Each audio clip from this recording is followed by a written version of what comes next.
Okay, what's the difference between MMA and grappling? Yes. Okay. See, that would have been a much better question to ask. Well, the single, when you talk about grappling, you're talking about jiu-jitsu rules, or Yeah, I mean, you could maybe also mention different rule sets that somehow fundamentally change the sport. yeah.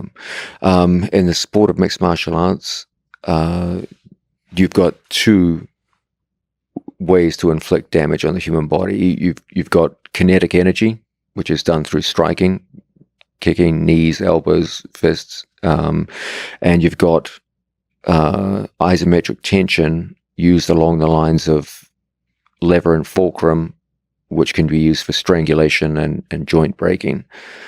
In grappling, you lose one of those. You're no longer allowed to hurt your opponent with kinetic energy. You can do it accidentally through a throw, but you're not allowed to just knock someone out with a throw. In most grappling sports, it can happen, but it's relatively rare, and it's not encouraged by the rule set. So Cyborg with going around. Yeah, he got close. So there's a sense in which in mixed martial arts you got twice as many problems to deal with, and they occur in a much shorter time frame. The single biggest difference between grappling technique as a weapon in human combat versus striking technique is time.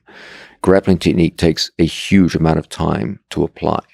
Okay, the great advantage of grappling technique is certainty of outcome. Once you get there, it takes a huge amount of time to set up a takedown, physically take them down, work your way towards a dominant position, culminating in your opponent's back, and then apply a stranglehold. That's a long chain of events, as opposed to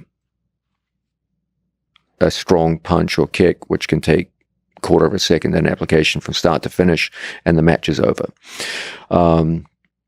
And so there's a sense in which grappling it's fighting for the patient and the calculating, whereas striking is much more for in this short time frame where everything gets done in the blink of an eye.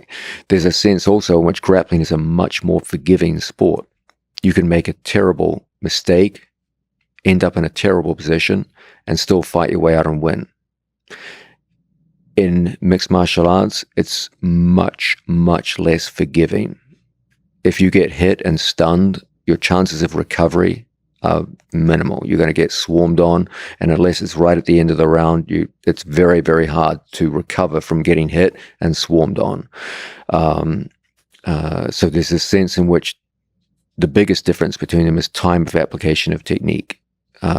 In mixed martial arts, it's incredibly unforgiving in terms of time. Even the smallest error can have the deepest consequences. In grappling, you can make massive errors and still come back and win. Grappling will typically be won in a much higher percentage case by the more skilled and conditioned grappler, whereas there is much more of what they call a puncher's chance in mixed martial arts, where there's a much higher likelihood of a lesser athlete defeating a greater athlete in MMA than there is in grappling, simply because of time of application of the techniques. Even the smallest period of inattention in MMA, and the match is over. Gordon Ryan could fall asleep for 30 seconds, have his opponent mounted on, and wake up and finish him 5 minutes later. That's not going to happen in MMA. Okay, so the stakes are much higher. You can do a lot of damage in a very small amount of time, and the temporal dynamics of how things happen is very different. Everything you'll see will be a reflection of that. Then you go further into things like rule sets.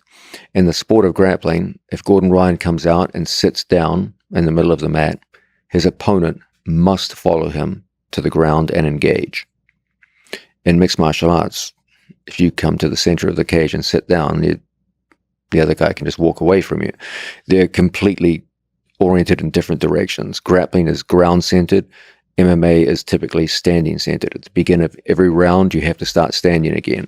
If I disengage from a ground grappling situation, stand up and walk away from my opponent must follow me up to the feet.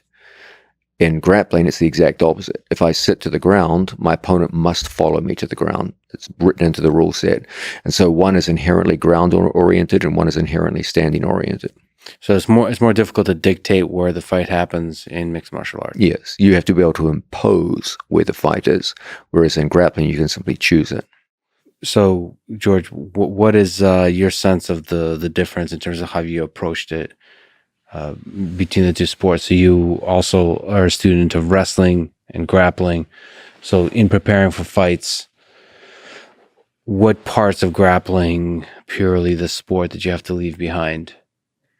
Well, I'm very lucky. I had the opportunity to. I train with. I consider the best mentor trainer I ever had, and I have some of the best grapplers that I can train with. They were there to help me through my career.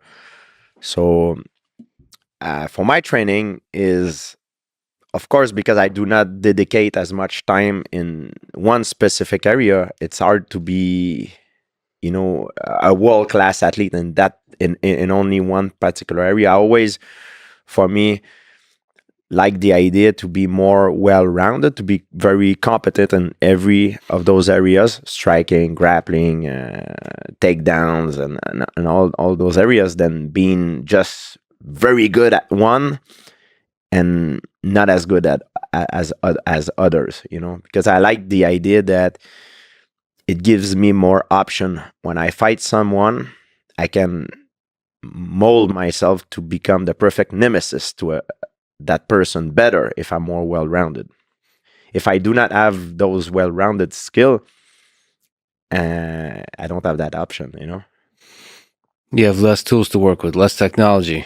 What about you, Gordon? What do you think is very distinct about grappling in the way you approach it versus fighting? I think most of it was covered, but I think that the one of the big things is the fact that when you're looking at MMA, you have a pretty general, agreed upon, and unified rule set. Where if you look at UFC versus Bellator, they have slight differences in the rules, maybe, but it's pretty much the same thing. Whereas in grappling, you have EBI rules, and you have ADCC rules, you have IBJJF rules, you have no time limit rules, and each rule set will play to the skills of different athletes. If you do ADCC rules, it generally is slightly biased towards wrestlers, where if they can stall to the overtime and then hit a takedown in the overtime and not really do any jiu-jitsu, but they score a takedown, they're going to win.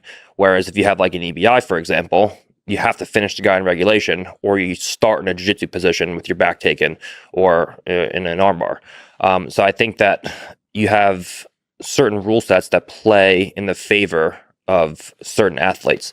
And certain athletes can win in one rule set, but then they just have no chance of winning in the other. Like when I fought Yuri the first time in EBI, I beat him in EBI. The chances of me beating him on that night under an ADCC rule set were probably pretty low. When I fought Leandro Lowe under an ADCC rule set, he beat me that day, but the chances of him beating me on the same day in an EBI rule set were like next to zero.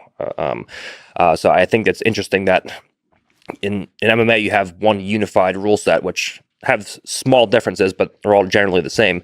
And in Jiu-Jitsu, you have a wide variety of different rule sets that have biases towards certain athlete skill sets. Sumi Gaeshi is among the most important positional moves in the sport of jiu-jitsu. It is a sweeping and throwing method that uses your legs to lift and turn an opponent onto his back so that you can get up on top of him. It works at all levels of the sport and in all weight categories. It is equally effective in both gi and no-gi jiu-jitsu. It has been used as the centerpiece of bottom guard attacks by many great athletes for generations. I believe that investing serious time in the study and practice of Sumi Gaeshi is one of the best things that you can do to improve your overall jiu-jitsu game. Sumi Gaeshi is typically employed from seated guard, usually when an opponent is on one or two knees.